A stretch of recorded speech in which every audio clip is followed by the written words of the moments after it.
Hai guys, sekarang ini pengen ngebahas tentang Aku Sebelum Aku. Film ini sangat menggambarkan banget bagaimana anak yang dituntut sempurna sebenarnya tertekan. Karena gini, banyak sekarang orang tua atau keluarga lah ya yang menuntut anaknya menjadi seorang yang sempurna, sukses dan segala macamnya dengan versi dirinya. Tapi tidak mendukung si perjuangan dari si anaknya tersebut. eh si Jati ini adalah orang atau adalah sosok anak yang sebenarnya happy aja, cuman dia selalu dituntut menjadi orang yang sempurna. Jadi karena tuntutan sang ayah itu, dia tuh selalu berusaha untuk memenangkan sesuatu, eh tapi dia tidak menyenangi hal itu, maksudnya tidak enjoy dengan hal itu. Kadang banyak banget orang yang um,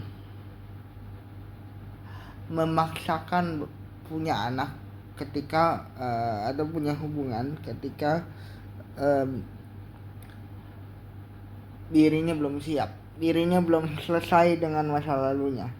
Jati bisa berubah menjadi orang yang seperti yang di film ini, dari orang yang ceria menjadi orang yang seperti ini karena tuntutan.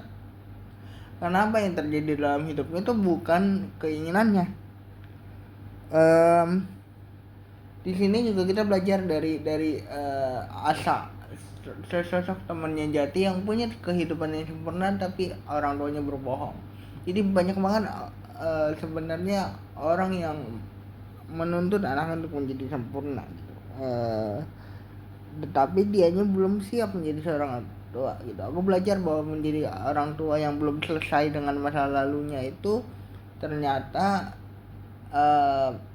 susah, ternyata sulit gitu. Ketika kita istilahnya belum selesai dengan masa lalu kita, tapi kita ingin memberikan yang terbaik bagi anak. Aku tahu semua orang tua ingin memberikan yang terbaik bagi anak, tapi kalau kita belum kelar, kadang kita nggak mau mendengarkan anak. Aku menjadi orang yang berubah seperti ini sekarang bukan karena orang tua aku lebih egois dari yang dulu, bukan karena orang tua aku kan, tapi karena gini, karena keseluruhan lah ya. Aku, bagi yang belum tahu, kok orang yang disabilitas berkebutuhan khusus dari lahir yang selalu ingin berusaha latihan pada saat 7 tahun lalu. Aku bukan latihan buat orang, tapi karena aku latihan buat badanku tuh yang udah nggak enak lagi sekarang. Maksudnya kalau diangkat-angkat tuh udah nggak enak lagi. Tapi aku tidak diberikan kesempatan istilahnya gitu untuk terapi. Mungkin gini ya, melihat respon dari orang itu, melihat respon dari orang-orang terlihatnya mungkin mensupport, tapi aku sempat tidak digubris sama beberapa orang, atau mungkin ya beberapa orang lah ya, sampai akhirnya aku bikin peraturan sesuatu baru digubris. Terus ada satu orang lagi yang membuat aku trauma kejadian yang aku ceritain nanti. Itu bukan karena gagal terapinya, tapi karena respon orang itu. Orang yang aku ceritain ini aku anggap tidak menghormati aku sebagai tuan rumah. Melihat semua penuh emosi ketika dia negur anak lah, membuat aku trauma. Bukan kejadiannya bukan di aku, tapi kejadiannya ada di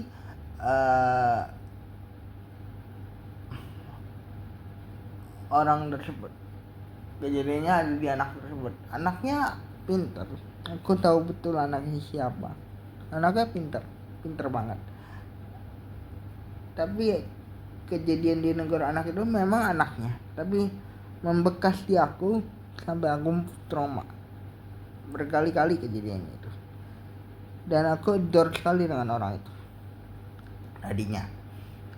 Jadi istilahnya gini loh, ketika kita mengusahakan sesuatu yang kita pengen, istilahnya dalam hal ini terapi aku tadi, ternyata responnya tidak sesuai dengan apa yang aku ingini, ditambah dengan kejadian-kejadian yang mungkin tidak bisa kita kontrol, membuat kita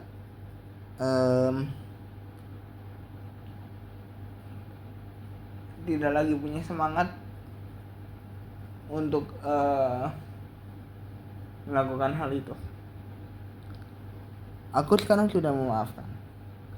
Banyak yang bilang aku belum memaafkan kejadian si bapak-bapak itu. Kan kejadiannya bikin aku trauma ya. Tapi ketika respon bapak-bapak itu membuat aku trauma, sehingga aku tidak punya kesempatan atau punya semangat latihan seperti dulu. Semangat masih pengen sembuh masih, tapi nggak seperti dulu. Apakah orang itu bisa bisa dibilang mengembalikan lagi semangatku setelah maafnya? Aku cuman minta gini, mungkin gak cocok, jadi aku lebih cenderung memisahkan diri. Yang aku belajar dari sini adalah kita harus siap dulu menjadi diri kita fully on myself, baru kita melakukan sesuatu bagi orang, baru melakukan sesuatu bagi anak kita.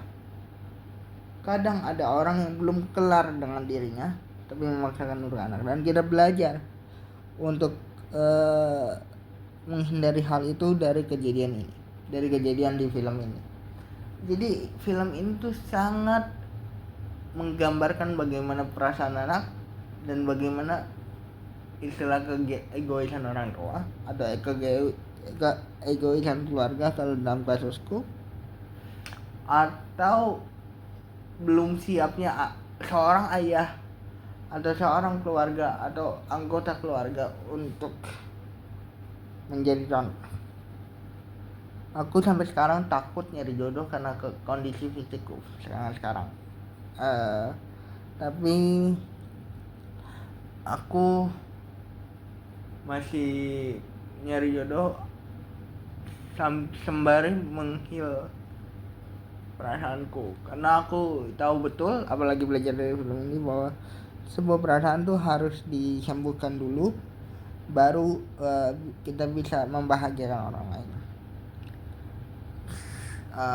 Mungkin nggak bisa menjadi penuh, tapi kita bisa menjadi versi terbaik diri kita mungkin. And aku belajar sesuatu di sini bahwa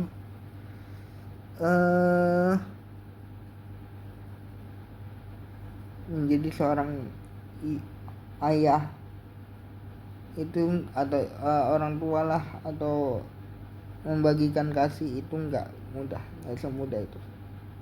Itu saja yang bisa bahas dari aku sebelum aku, yang sangat menggambarkan kondisi orang tua yang belum siap sekarang. Jadi jangan lupa like, comment, subscribe, bye guys.